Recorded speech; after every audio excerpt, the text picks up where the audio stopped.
Muy buenas tardes para todos. Es un gusto volvernos a encontrar. Reciban un cordial saludo desde MIOS, Fundación Colombiana para Distrofia Muscular y otras enfermedades neuromusculares. Queremos agradecer a todas las personas que se han unido a este webinar, Ataxia de Friedreich. Bueno, les cuento que este webinar se va a dividir en dos.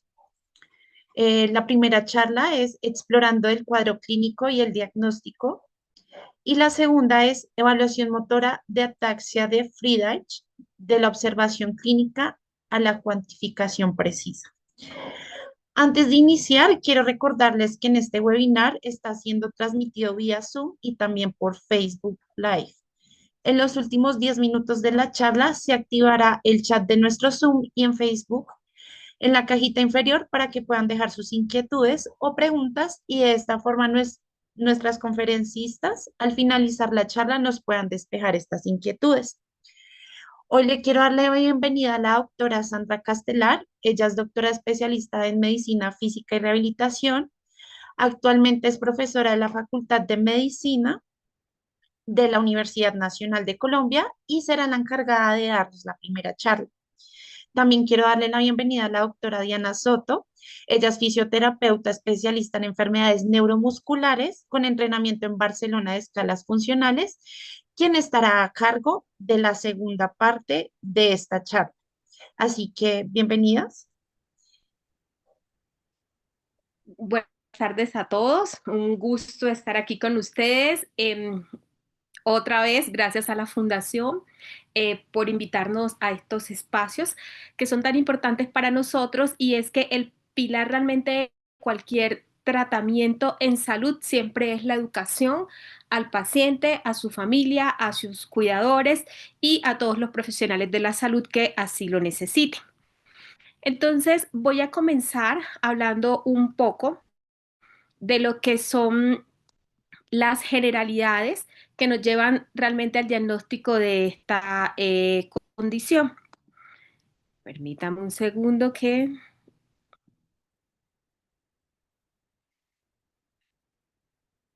Listo, qué pena. Habíamos ya probado la presentación, pero siempre a última hora detalles. ¿Me confirmas que se ve, por favor? Sí, se ve, doctora. Ok, menos mal. Bueno, entonces vamos a hablar de lo que es el cuadro clínico y el diagnóstico definitivo de la ataxia de Friedreich. No tengo conflicto de interés para realizar esta charla, no recibo ningún parte honorario, acepto la invitación de la Fundación, que siempre nos hace estas invitaciones tan importantes. Bueno, quiero referir que la ataxia de Friedreich es una enfermedad neurológica degenerativa, significa que va empeorando a medida que pasa el tiempo, es de origen genético, autosómico recesivo. Esta enfermedad se causa porque un gen está afectado, es el gen de la frataxina, que le llamamos FXN. Este gen, cuando está afectado, produce el déficit de frataxina y se produce un daño en las mitocondrias de las células, que son unos organelos esenciales para el buen desarrollo celular. Es una enfermedad de baja prevalencia, por lo tanto está considerada como una enfermedad huérfana en nuestro país y en otros países. Entonces, como podemos ver, nos enfrentamos cuando una persona tiene ataxia de Friedreich a una enfermedad neurológica que tiene un sustento genético y que es progresiva. ¿Por qué se caracteriza esta condición? Particularmente y lo más importante es la ataxia, de allí el nombre ataxia de Friedreich. La ataxia es un trastorno motor que se caracteriza porque las personas que lo tienen fallas en la coordinación, inestabilidad, no pueden coordinar bien los movimientos voluntarios. Esto altera la velocidad y la precisión de los movimientos. Esta falta de coordinación se evidencia cuando se coloca a caminar una persona porque la marcha es inestable o porque hay incoordinación en las extremidades, porque hay movimientos anormales en los ojos y porque hay algunas alteraciones del habla que le llamamos disartria. Entonces, como ven, la ataxia, que es la condición más importante pues para esta enfermedad, es un trastorno motor, pero que no solo involucra la capacidad de caminar, sino que Hay personas que no caminan, pero también tienen incoordinación de extremidades en los movimientos oculares y para hablar. La ataxia de Friedreich es una condición que es multisistémica. Si bien es una condición neurológica en sí, se afectan varios sistemas y no solo el sistema neurológico. Hay una afectación del sistema nervioso central con atrofia de cerebelo, por ejemplo, pero también hay afectación de los nervios periféricos produciéndose neuropatías sensitivas. Puede haber alteraciones a nivel musculoesqueléticas produciéndose alteraciones de la columna como escoliosis o en los pies, como por ejemplo un pie cabo. Hay alteraciones cardíacas, hay alteraciones en el páncreas exocrino predisponiendo a diabetes, hay alteraciones sensoriales a nivel visual y auditivo, por ejemplo. Entonces, si bien es una condición neurológica, afecta varios sistemas del cuerpo, incluso fuera del sistema nervioso. Em, los síntomas de la condición son la ataxia, como ya lo referí, este trastorno motor en coordinación que llamamos ataxia, que es progresivo. Adicionalmente, hay debilidad muscular, las personas se sienten débiles, incluso con fatigas. Hay dificultad para hablar con un arrastre de palabras, que es lo que llamamos disartria. Puede haber alteraciones para comer, sobre todo para tragar, lo que llamamos disfagia. Cuando hacemos el examen físico, los médicos, los terapeutas, encontramos que los pacientes no tienen reflejos musculotendinosos, tienen unos reflejos anormales, por ejemplo, el reflejo de Babinski, tienen el tono muscular aumentado, es decir, es difícil a los pacientes a veces moverlos, los movemos con dificultad, lo que llamamos nosotros espasticidad, alteraciones como escoliosis, pie cabos, miocardiopatías, diabetes mellitus, hipoacusia, pérdida visual y la neuropatía sensitiva hacen parte de este complejo que es ataxia de Friedreich. Un punto importante para referirle a los pacientes y sus familiares es que no todos los pacientes presentan todos estos síntomas. Esto es lo que caracteriza y lo que es común en la enfermedad, pero no significa de que todos, por ejemplo, van a ser hipoacusia. ¿Cuál es la historia natural que conocemos de la ataxia de Friedreich? Esto es lo que sucede cuando un paciente no ingresa a ningún tipo de tratamiento, seguimiento médico, manejo de sus condiciones, de sus complicaciones. Eso es lo que le llamamos como historia natural. ¿Cómo inicia la ataxia de Friedreich? Primero, esto es una ataxia que es de inicio temprano. Entonces, esperamos que los pacientes inicien sus síntomas, sean hombres o mujeres, durante la infancia o adolescencia. No vamos a encontrar pacientes que inician ataxia de Friedreich a los 60 años. No, señor. Si una persona de 60, 70 años, 50 tantos años ha iniciado una ataxia, serán otras, pero muy poco probable que sea una ataxia de Friedreich, porque estos síntomas de esta enfermedad inician tempranamente. Usualmente entre los 5 y 15 años hay el debut de los síntomas de la enfermedad y se caracterizan por estos primeros síntomas: incoordinación en la marcha, dificultad para correr, para subir escaleras, para levantarse de sillas, escoliosis leve, los pacientes comienzan a hacer una desviación de la columna, arreflexia, es decir, la pérdida de los reflejos músculos tendinosos en extremidades, pueden comenzar con una dificultad para hablar, con un habla lenta y arrastre de palabras.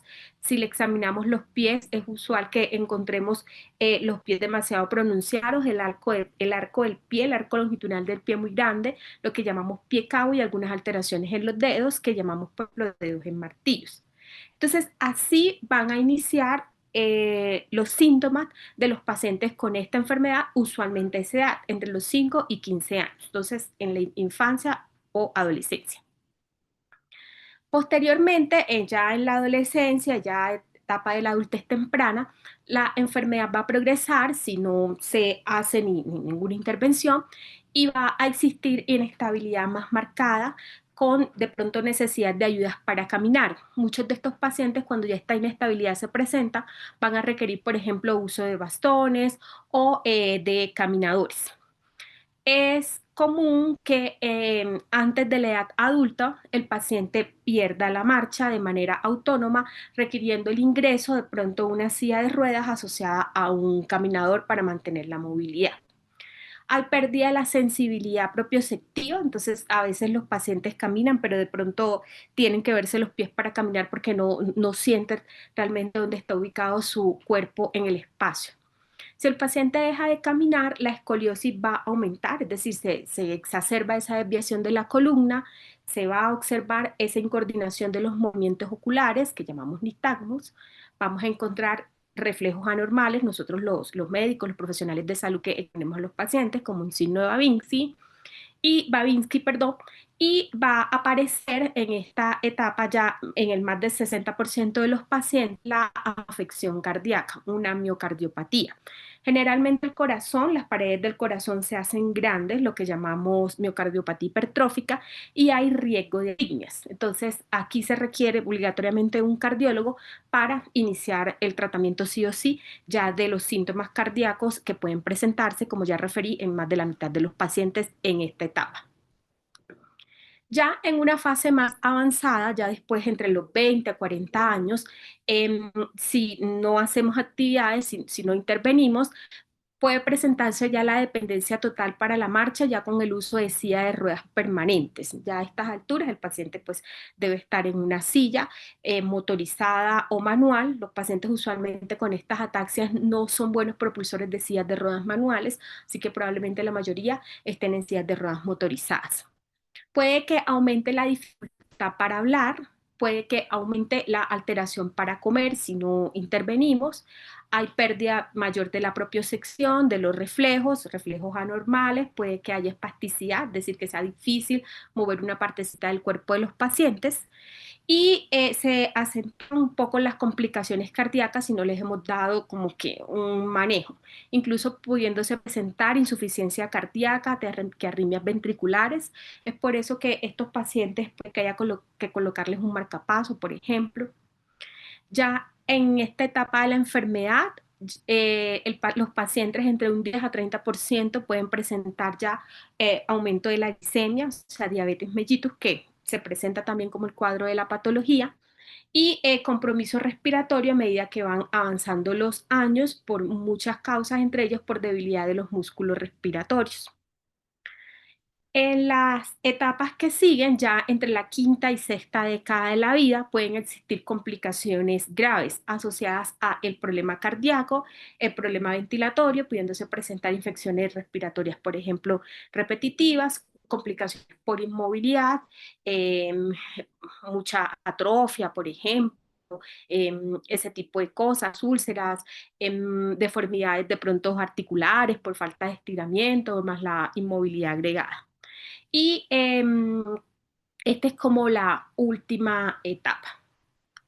Entonces aquí como un cuadro como para resumir, entre los 5 y 10 años, cuando inicia la enfermedad en la mayoría de los pacientes, inestabilidad para caminar, escoliosis leve, arreflexia en miembros inferiores.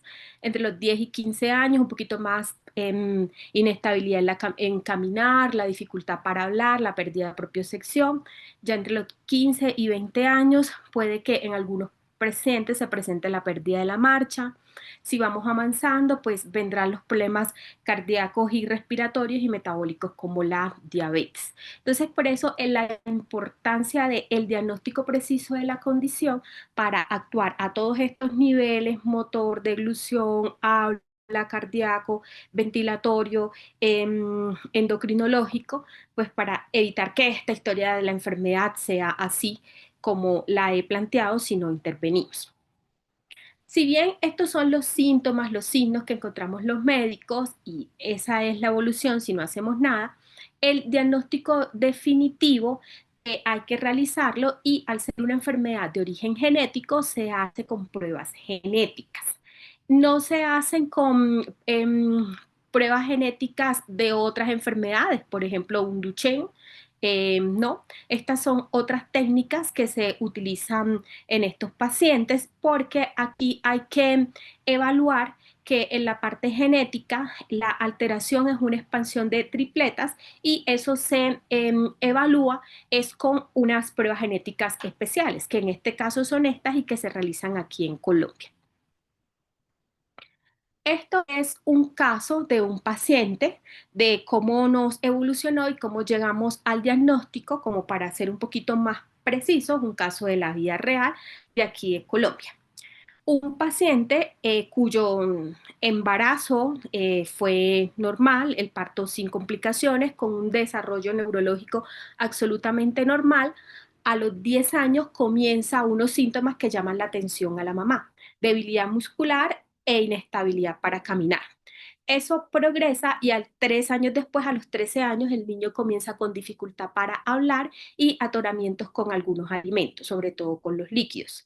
Hay un poquito de progresión y a los 15 años hay pérdida de la marcha, y a los 17 años inician unos síntomas respiratorios como dificultad para respirar ante algunos esfuerzos y palpitaciones en el pecho.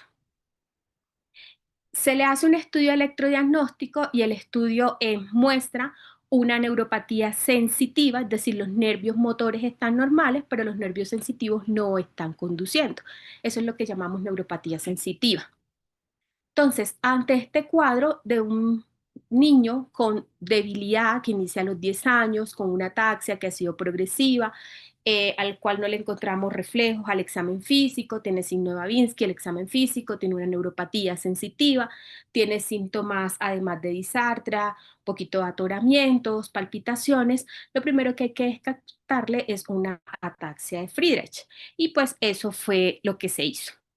Y en efecto, ese paciente con ese cuadro clínico, que es un cuadro muy típico, se le confirmó una ataxia de Friedreich. Los diagnosticamos aquí en Colombia, hacemos los estudios en Colombia, podemos llegar a los diagnósticos precisos. Una vez se realiza el diagnóstico del paciente, viene todo un cuadro de seguimiento que debe ser estricto, buscando alteraciones a nivel cardíaco, ventilatorio, metabólico, hormonal, ocular, auditivo, musculoesquelético, deglutorio y el seguimiento funcional. Es por eso que los pacientes, una vez tengan este cuadro y se les haya diagnosticado la condición de manera precisa, van a entrar a su seguimiento con toda esta cantidad de estudios de manera periódica, algunos anuales, otros cada 6 meses, otros cada 3 meses. Eso dependerá de las circunstancias de cada paciente. Y se necesita un equipo interdisciplinario, digamos que una vez se sospecha esta condición o se ha diagnosticado con precisión, para precisamente evaluar y tratar todos los sistemas comprometidos a nivel cardíaco, ortopédico, oftalmológico, funcional, rehabilitación, ventilatorio, todo esto. Entonces, este es como que el resumen de cómo se presentaría un paciente con atraxia de Friedreich. No es el objetivo hablar de el tratamiento ni la rehabilitación en esta charla, sino más bien mostrarle esos síntomas y signos de alarma para que estén al pendiente, y se pueda llegar al diagnóstico preciso. Hace parte del seguimiento la evaluación funcional muy objetiva de cada paciente, y por eso le doy paso a Diana para que nos hables qué evaluaciones funcionales utilizamos en rehabilitación en los pacientes con Friedreich.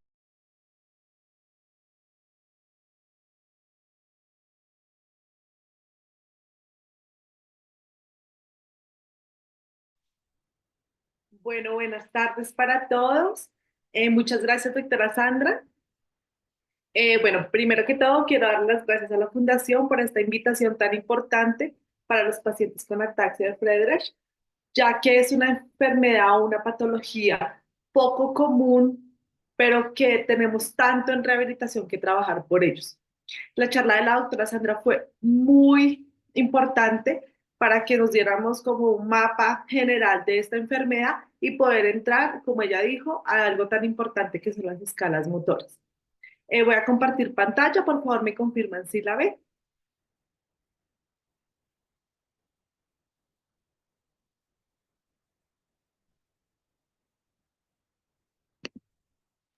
Aún no, Dianis. Perfecto, dame un momento, por favor, que no sé qué pasó acá.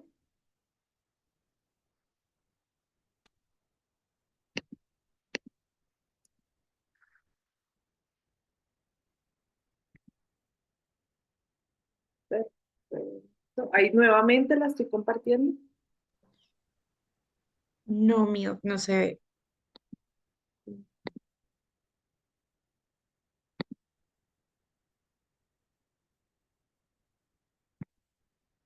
Ahí, ¿Lo estoy compartiendo? No, aún no. ¿Ya?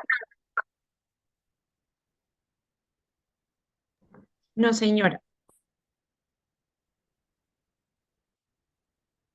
Ahí.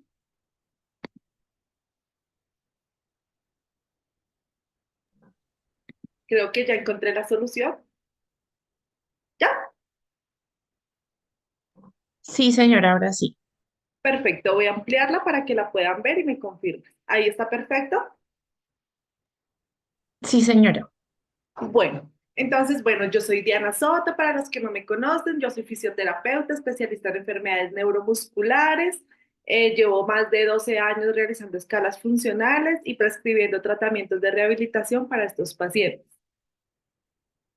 Bueno, algo muy importante que decía la doctora Sandra, complementando, antes de hablar de unas escalas funcionales, que hoy día ya todo el mundo habla de escalas, ya todo el mundo realiza escalas, pero pues antes de llegar a ese punto, debemos de hablar de un examen físico bien realizado. La doctora Sandra lo nombró bien detallado. Aquí le traigo tres objetivos fundamentales para realizar un examen físico en los pacientes con ataxia. Lo primero es evaluar los reflejos primitivos, los reflejos normales y los reflejos patológicos. Lo segundo es evaluar la coordinación y el equilibrio.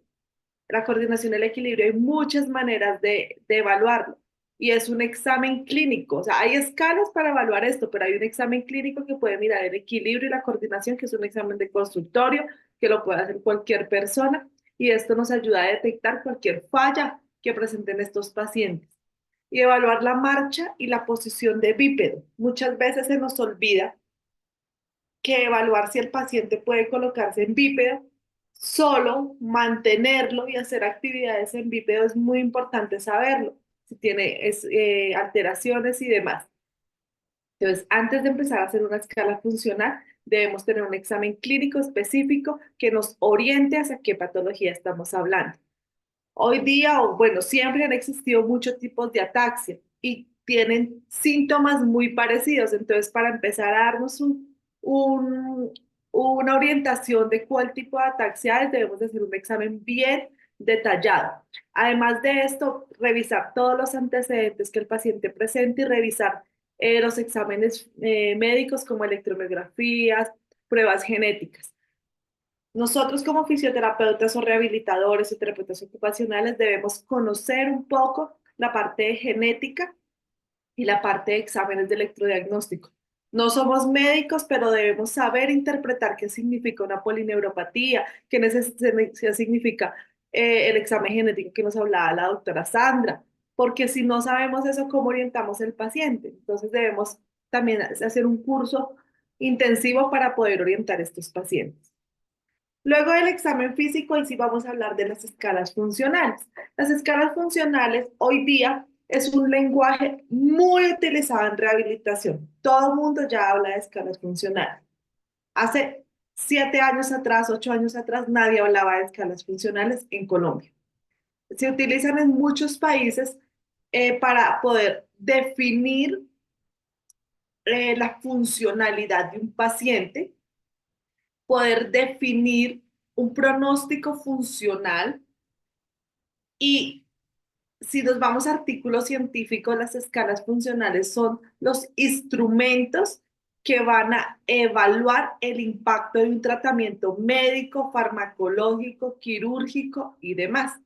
Por eso ustedes ven muchos estudios de evaluación de medicamentos para enfermedades como esta o como otras, donde el principal desenlace es medir una evaluación motor. Por eso son tan importantes. Pero al ser tan importantes, son muy estrictos y debemos tener una ética profesional muy grande al hacer este examen. Un punto más, un punto menos afecta el desenlace de un paciente. Entonces, ojo, porque hoy día todos queremos hacer escalas porque está el boom, pero no, eso es un compromiso y no cualquiera puede hacer escalas. Esto tiene una ciencia, un estudio, una intervención. Yo llevo 12 años aplicando escalas y créanme que todavía tengo dudas, tengo preguntas. Entonces, es los que les interese poner todo el empeño para que esto se haga de la mejor manera. ¿Para qué sirven estas escalas? Ya les había dicho, para establecer la capacidad funcional. Y algo muy importante en rehabilitación es para plantear metas de rehabilitación. Muchas veces en rehabilitación se trabaja como por una orden médica. 60 sesiones, pues 60 sesiones hacemos. Pero no, cuando planteamos metas, podemos decir el paciente tiene 60 sesiones, pero de las cuales el 30 van a ser para una meta específica. El resto, no hay metas, pues no las trabajamos, porque nosotros no somos una maquinita de hacer terapia. Somos unos profesionales de la salud que tienen unos tratamientos basados en metas. O de esas 60 va a requerir 20 para fonoaudiología, 20 para ocupacional y 20 para física, porque somos un equipo de trabajo. Y en la ataxia de Friedreich es una enfermedad que afecta a todos los campos, fonoaudiología, terapia ocupacional, fisioterapia, entonces debemos saber muy bien en qué consiste esta enfermedad. Y ojo, recordar que esta enfermedad tiene sus propias escalas. Hay escalas genéricas que se utilizan para todo, pero hay escalas funcionales que son específicas para cada enfermedad. ¿Qué medimos en las escalas funcionales para ataxia de Friedreich? Primero medimos las habilidades motoras gruesas y finas. Gruesas quiere decir todo lo complejo, caminar, saltar, correr. Finas, ensartar, doblar, traer, llevar. Medimos la capacidad funcional y resistencia. ¿Qué quiere decir eso? La capacidad que tiene el paciente para caminar, hacer una actividad y demás. Medimos la fuerza muscular. La fuerza muscular hay muchas formas de medirla. Hay maneras objetivas y subjetivas. Las subjetivas son la fuerza muscular manual y hay objetivas con equipos especializados como dinamómetros, como equipos dinamómetros isocinéticos, dinamómetros manuales y demás. ¿Qué pasa? Que el equipo pues vale plata y no es tan fácil conseguirlo en Colombia o en otros países. Algo muy importante que se debe medir en la ataxia de Friedreich es el equilibrio dinámico y estático. Hay escalas puntuales en rehabilitación que miden el equilibrio, pero hay otras pruebas sensibles que se pueden hacer en consultorio, como un test de Romberg, como un equilibrio monopodal, que nos pueden identificar el equilibrio. Entonces debemos empezar a migrar eso. ¿Qué requisitos hay para hacer una escala funcional? Primero, una escala funcional no se puede hacer en medio de una consulta médica, en una junta médica, en un pasillo, en cualquier lado. No, esto es algo muy responsable y tenemos que darle el valor que es. Y una escala funcional se debe realizar en un consultorio diseñado para hacer estas pruebas funcionales. No es el consultorio médico donde hay una camilla altísima, donde hay un equipo de órganos que no nos sirven para nada. No, es un consultorio para una evaluación motor. ¿Qué mide ese consultorio?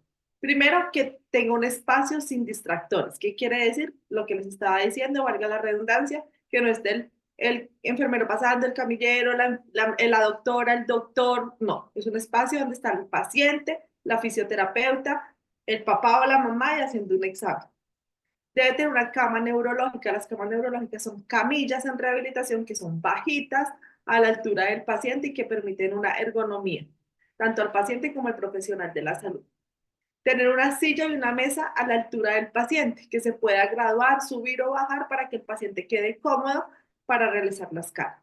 Estar el piso demarcado según la escala que vayamos a realizar. Hay que marcar para dar un cierto número de pasos, para hacer unos saltos, para hacer demás. Tener un cronómetro, tener el manual y la hoja de puntuación en la mano. El manual siempre tiene que estar con nosotros, porque siempre van a haber dudas y todos los pacientes, si tengan la misma enfermedad, son totalmente diferentes. Bueno, vamos a hablar una escala que mide las habilidades motoras gruesas y finas, que es la escala FARS o MFARS. La FARS es la escala grande, la escala que inició para medir las habilidades motoras de los pacientes con ataxia, pero la MFARS es específica para ataxia de Friedreich. Es una escala que le hicieron un análisis RASH. ¿Qué quiere decir esto? Realizaron estudios de investigación para darle nivel de complejidad a los ítems que se califican en la escala y se sintetizó un poco la escala. Aquí les tengo qué miden las escalas. Ejemplo, en la escala FARS se mide el dominio vulvar, la coordinación extremidades superiores, la coordinación extremidades inferiores, la estabilidad vertical o excedente, todo el tema del sistema nervioso periférico y nada más, esas 4 dimensiones.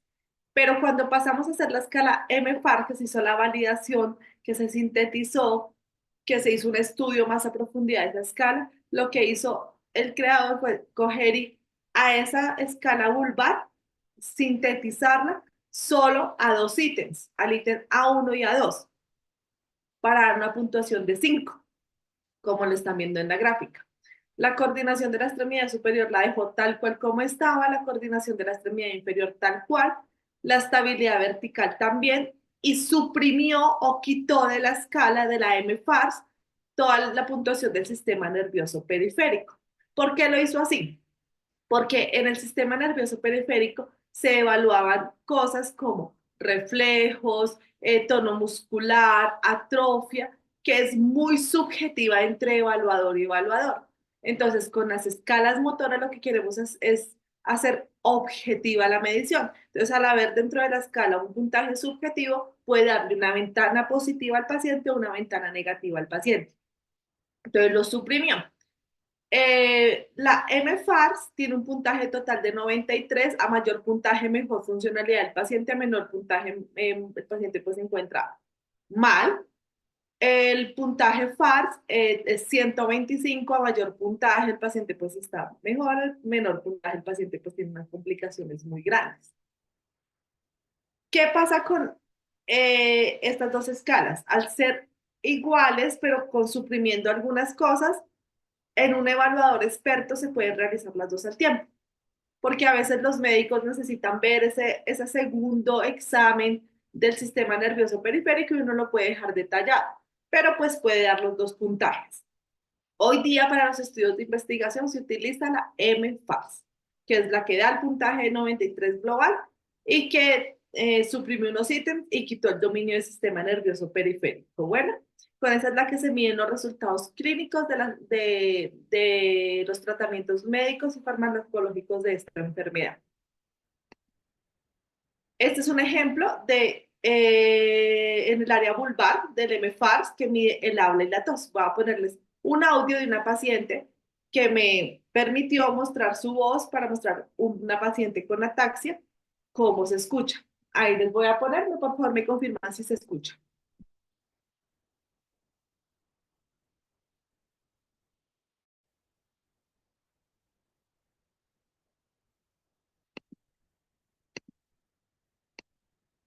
¿Se escuchó o no?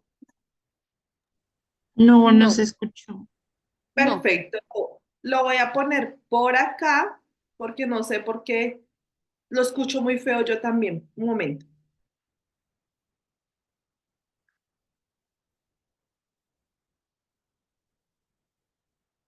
Estos pacientes con ataxia, la voz tiende a ser un poco, como lo diría uno, temblorosa, cortante. Entonces hay que tener como un oído entrenado para saber qué es mal y qué es bien en un paciente con ataxia. Lo voy a poner acá. Voy a volverlo a repetir.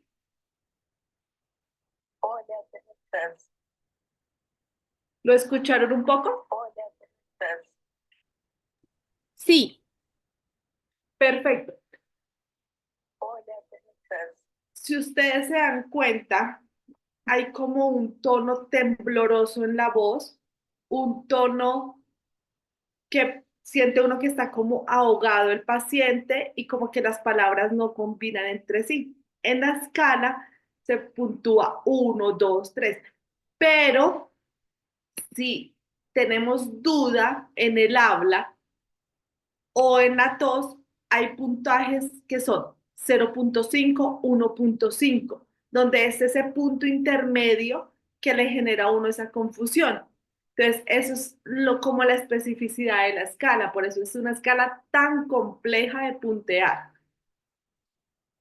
Al paciente también se le pide que tosa, se mira la efectividad de la tos, cómo lo realiza.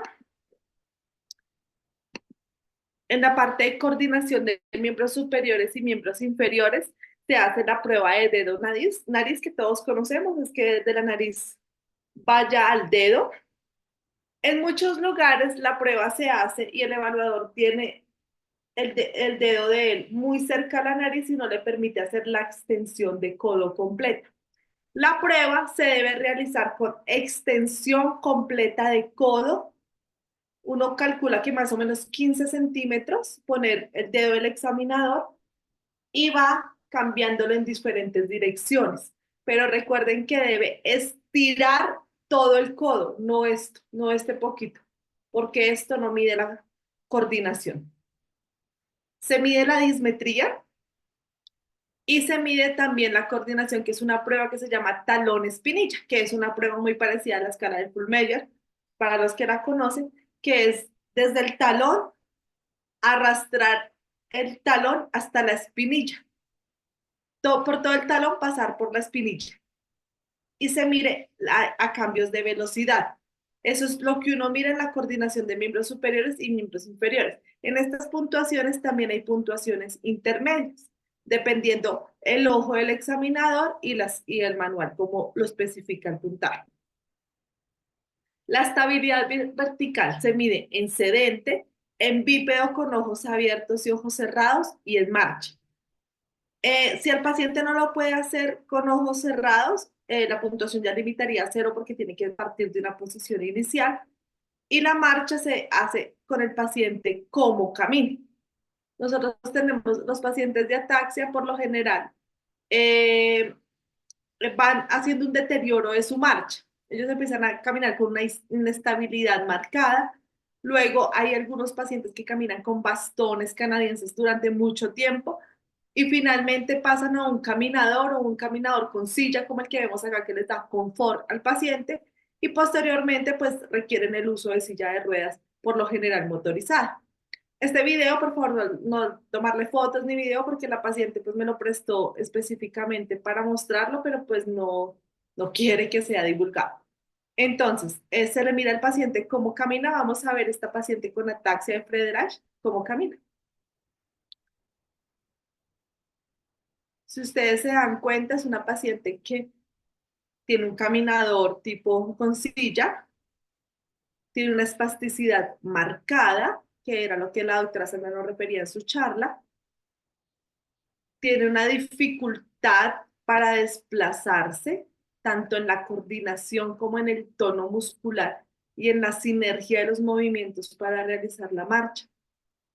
Esta paciente hoy día, su mayor sistema de traslados es la silla de ruedas. Cuando yo la conocí, ella caminaba solita. Después empezó a tener problemas, hicimos entrenamiento con bastones canadienses. Lo logró muy bien, se adaptó. Después ya la coordinación y el equilibrio se alteraba mucho. Entonces pasó a este caminador y alterna caminador con silla. Pero para que sepan que no quiere decir que porque el paciente no pueda, se le presenten dificultades para caminar, de una vez vamos a mandar la silla de ruedas. No, hay muchos más dispositivos previos que se pueden hacer para poder prescribir. Eso lo hace un médico fisiatra, entonces por eso la rehabilitación está tan de la mano y tan que todos seamos partícipes y tengamos una comunicación efectiva por estos pacientes. El equilibrio dinámico y estático, como les decía, hay pruebas específicas que se pueden medir como el Romberg, con ojos abiertos, ojos cerrados. Hay una prueba que se llama la Pan-Gold Test, que esa mide el equilibrio también para caminar y el riesgo de caídas. Es una prueba que el paciente se sienta en una silla, se levanta, camina 3 metros, gira por detrás de un cono, se devuelve y se sienta.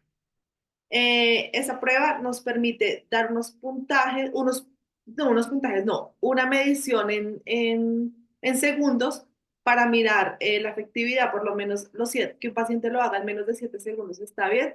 Si lo hace en tiempos prolongados, se aumenta el riesgo de caídas en estos pacientes. Hay un equipo que yo he utilizado mucho que es un sensor inercial. Esos equipos nos permiten hacer estas pruebas con un sensor. El sensor es como un aparatico pequeño que ven el que lo están viendo en la pantalla, al que dice BioBit. Es un sensor, un G-Wall, que es un sensor pequeño que se pone en sacro y permite captar los movimientos de la Pan-Go Test o de la marcha y puede mirar en cuántos segundos se levanta el paciente, cuántos segundos se demora caminando 3 metros, cuántos segundos se demora girando, cuántos devolviéndote y cuántos sentándote. Esto nos permite identificar cuál es el momento en el que el paciente se demora más realizando esta actividad para identificar a dónde son los baches o los riesgos de caídas más grandes o los riesgos de perder el equilibrio. Esto lo tienen pues centros especializados para hacer centros especializados que manejen este tipo de población. Ese lo recomiendo mucho para hacerlo, se puede hacer en consultorio o con este. El mini best test o el kiss best test, que es una escala para mirar equilibrio, es muy sencilla, lo que pasa es que es muy larga, no se puede hacer en una consulta médica rápida, tocando otro espacio y requiere pues equipo. Es una escala que se utiliza para adultos y para niños para mirar los riesgos en las alteraciones del equilibrio estático y dinámico y da unos puntajes. En el ataxia de Friedreich se utiliza mucho el mini best test para medir resultados. Bueno, repito, el BioBit es un sensor que puede medir el equilibrio en sedente cuando el paciente ya no puede caminar. Sentamos al paciente, ponemos aquí el sensor en la parte lumbar y podemos hacer pruebas de equilibrio en sedente que nos permite orientar al paciente también de cuál es su mejor silla, los riesgos de caída de una silla. Entonces, todo esto nos permite tener un panorama diferente del paciente. La prueba de capacidad es una prueba que se utiliza en todas las enfermedades, en esta también se utiliza, es la prueba de marcha de 6 minutos, es una prueba que mide capacidad y resistencia. La prueba se debe realizar en un pasillo de 20 a 30 metros, mide la capacidad funcional del paciente, se hace yendo y viniendo, se hace caminando lo más rápido posible.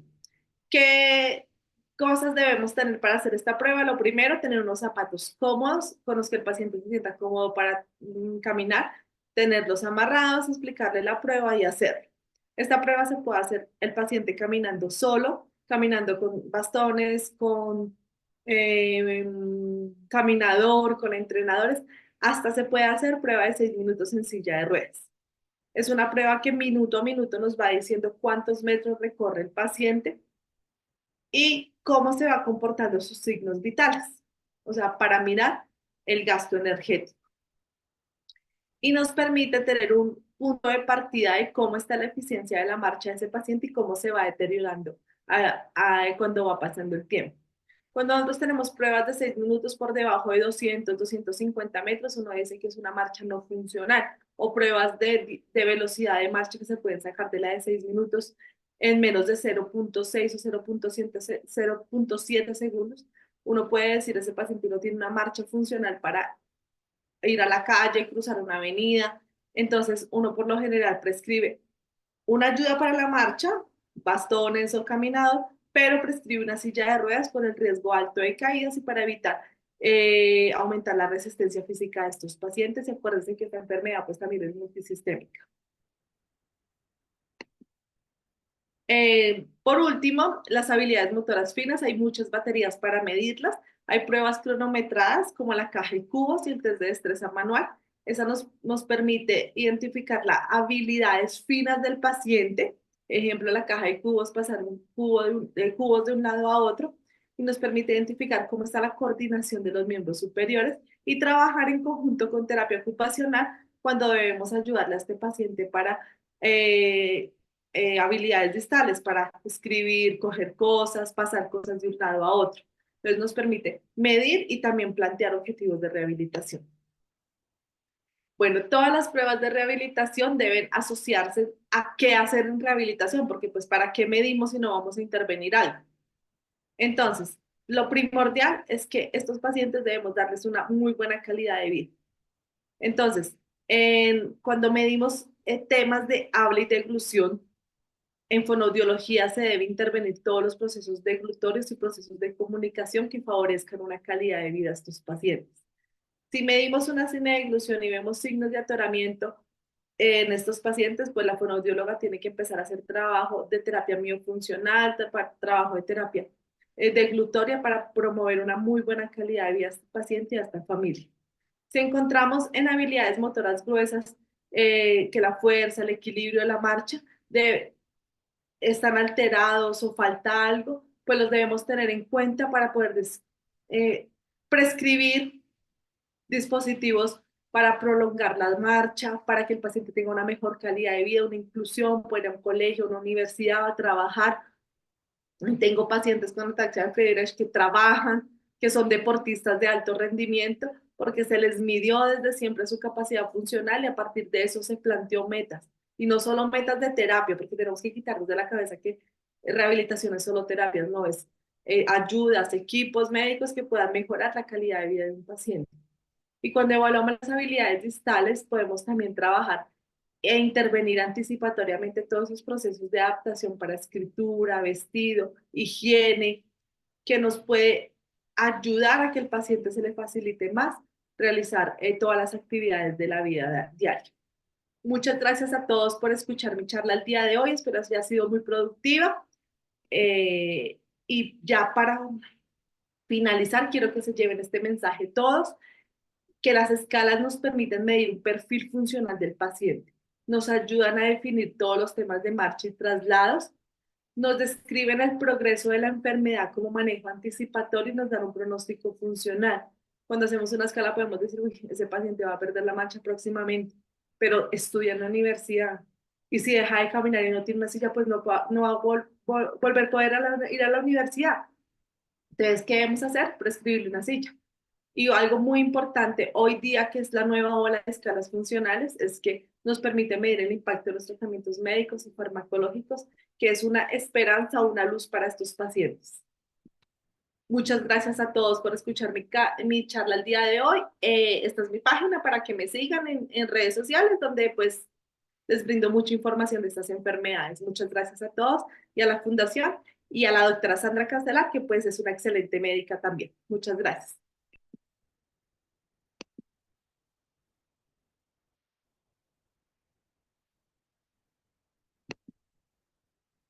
Bueno, los invitamos para que hagan sus preguntas. Por aquí tenemos ya algunas. Dice, ¿es posible que dos personas con el mismo diagnóstico evolucionen de manera diferente? Sí, sí es posible. Y en ataxia de Friedreich sucede porque ataxia de Friedreich es una enfermedad genética que se da por expansión de tripletas. Hay personas que tienen ataxia de Friedreich, pero tienen menos expansiones de tripletas. Hay otras personas que tienen más expansiones. Entre más expansiones se tengan, más síntomas y probablemente más grave será la enfermedad. Entonces vamos a tener con pacientes con ataxia de Friedreich que van a evolucionar diferente a pesar de tener la misma condición. Listo, aquí tenemos otra. ¿Cuánto tiempo puede pasar desde los primeros síntomas hasta el diagnóstico? Bueno, eso depende de muchos factores. ¿De qué país estamos hablando? Sobre todo. Digamos que en Colombia no tenemos datos precisos de en cuánto tiempo estamos diagnosticando la ataxia de Friedreich. Entonces no podríamos contestar con precisión en Colombia el diagnóstico se da a tal tiempo, porque no lo sabemos. Eh, digamos que nuestro país tiene unas ventajas y es que todos los estudios genéticos están aprobados por nuestro sistema de salud y están cubiertos. Entonces, cuando un paciente consulta y realmente llega un paciente a un médico que sospecha la enfermedad, a lo mejor no tarda mucho. Pero como la enfermedad es una condición rara que muchos médicos profesionales desconocen, de pronto en otros lugares se va a demorar un poquito más el diagnóstico porque no se piensa lo que no se conoce. Entonces, no tenemos datos precisos qué pasa en Colombia y cuánto nos demoramos en diagnosticar. Perfecto. Nos hacen otra pregunta y dice, ¿es recomendable hacer pruebas genéticas a hermanos sin síntomas? Bueno, Ninguna prueba genética debe hacerse sin una asesoría genética previa. ¿Listo? Digamos que hacer una prueba genética en hermanos, en padres, debe ir acompañado de una asesoría con un genetista.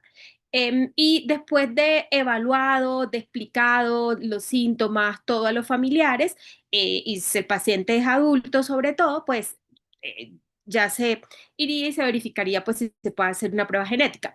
Pero lo quiero que decirles lo siguiente, la idea no es que si un paciente tiene ataxia de Friedreich, ahora a toda la familia se le va a hacer examen genético, porque sí, no, no funciona así. Lo ideal realmente es una asesoría con un genetista que explique bien las condiciones y que las personas entiendan qué es lo que sucede y allí se procedería a hacer la prueba, ¿sí o no? Listo, aquí tenemos. ¿Cada cuánto tiempo se recomienda hacer las pruebas funcionales? Dianita,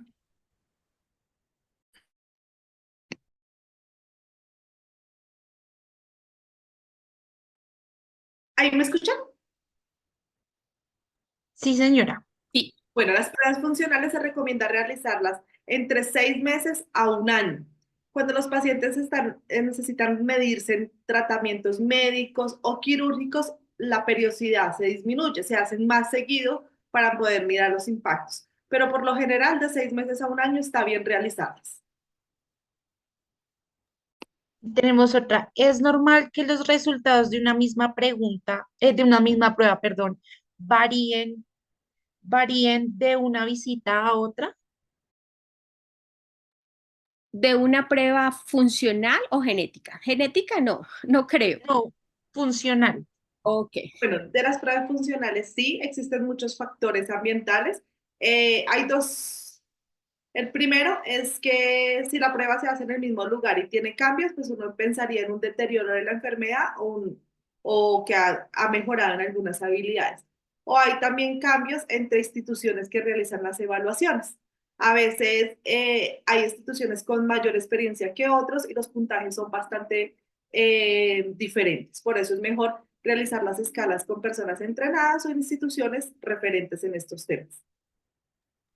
Listo. Yo Tenemos me otra. gustaría, Ay, qué pena. Sigue, doctora. me gustaría complementar. Mire, Dianita tiene toda la razón. La respuesta es sí, porque eso depende de algunas situaciones. Hay días en que de pronto un paciente está triste o adolorido. Mire que nos pasa mucho de pronto los pacientes que viven en otra ciudad lejos, que vienen 24 horas viajando en un bus, fatigados, cansados, llegaron a las 5 de la mañana y a las 10 hay que hacerle una evaluación funcional. Entonces, eso de pronto cambia un poquito las pruebas, a que si se hace el día siguiente, que está más tranquilo. Entonces, por eso, como dice Diana, las evaluaciones funcionales hay que hacerlas bajo unas condiciones, tanto también de descanso, el espacio, que no haya mucho ruido, que no esté todo el mundo gritando, para que realmente estén bien hechas, porque una de las situaciones que a veces nos cambia es porque no mitigamos todos los factores ambientales. Gracias, doctora Sandra. Dice, ¿qué se puede hacer si un paciente tiene dificultades para completar todas las pruebas por fatiga? Bueno, las pruebas, cuando son pruebas que son validadas, tienen un orden para que el paciente no se canse tanto. Pero en la realidad hay muchos pacientes que se cansan en las pruebas. Lo recomendado es tomar un periodo de descanso y volverlas a reiniciar. Uno puede esperar 20 o 30 minutos y volver a continuar. Y si definitivamente el cansancio pues es bien grande, que pasan otras enfermedades que generan mucha fatiga, se puede programar 2 visitas y en 2 visitas poderla realizar, pero estas visitas no pueden superar más de 2 o 3 días porque sesgaría el resultado. Muchas gracias, doctora Diana. Nos queda, ¿es una enfermedad incurable? ¿Tratándola se puede lograr una mejor calidad de vida? Bueno, para contestar esa pregunta voy a decir lo siguiente. Pocas enfermedades en medicina se curan. Miren que enfermedades mucho más comunes que tiene la población a nivel mundial como hipertensión, diabetes, artrosis, son condiciones de salud que los médicos no curamos. Otras enfermedades neurológicas como el Parkinson, la esclerosis múltiple, tampoco las curamos. Entonces, la ataxia de Friedreich es una enfermedad que no curamos en la actualidad todavía, como casi todas las enfermedades en medicina. Es que no curamos a ningún paciente hipertenso, por ejemplo. Que no tenga cura no significa que no tenga tratamiento. Hay tratamientos para la ataxia de Friedreich, estándares de tratamiento ya establecidos para manejar todo lo ventilatorio, todo lo rehabilitación, todo lo cardíaco, el dolor.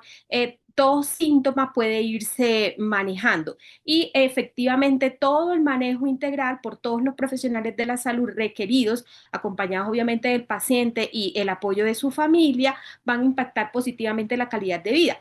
Y eso es precisamente lo que buscamos todos los profesionales de la salud con los tratamientos. Muchas gracias. Preguntan, ¿la persona que la padece puede quedar en situación de dependencia?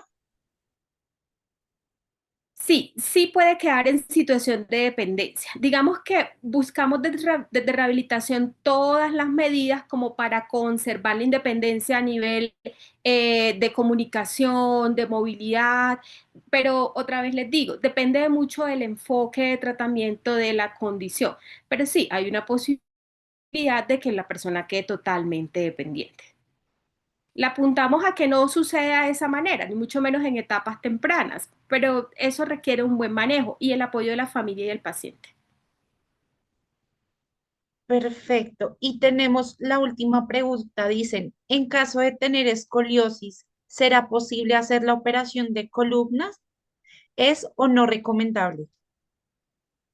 Eso depende de cuántos grados de escoliosis estamos hablando. En las etapas tempranas, donde la escoliosis es leve, se le hace un seguimiento, unas recomendaciones al paciente, un fortalecimiento de todo lo que es la musculatura de tronco, se promueve la buena postura, digamos que todo lo que podemos impactar a nivel ambiental para mantener una buena postura. Si las escoliosis son avanzadas, más de 50 grados, por ejemplo, o están impactando en la capacidad respiratoria, cardíaca, todo eso, hay necesidad de hacer cirugías. Ahora, hay pacientes que tienen necesidad de hacer cirugía, pero no se les realizan de pronto porque no aceptan más un manejo conservador o porque hay un problema cardíaco ya muy grande, no sé, a los 50 años de una escoliosis que nos operamos a los 20, por ejemplo. Entonces, cada paciente debe individualizarse. No todos los pacientes que tienen escoliosis van a cirugía, ni siquiera en ataxia de Friedreich. Cada caso es individualizado y depende de muchos factores, de la condición clínica del paciente, de los grados de escoliosis, de todo lo que se hable con el paciente y su familia. Listo, doctora Sandra y doctora Diana, les agradecemos siempre por estar para nosotros y nuestros pacientes. Esto es el final del webinar. Queremos agradecer nuevamente a las doctoras por todo su tiempo, por habernos acompañado en esta tarde y también a todos los participantes que se conectaron. Que estén muy bien y nuevamente muchas gracias por acompañarnos. Muchas gracias. Muchas gracias por la invitación y por todos los asistentes. Un abrazo.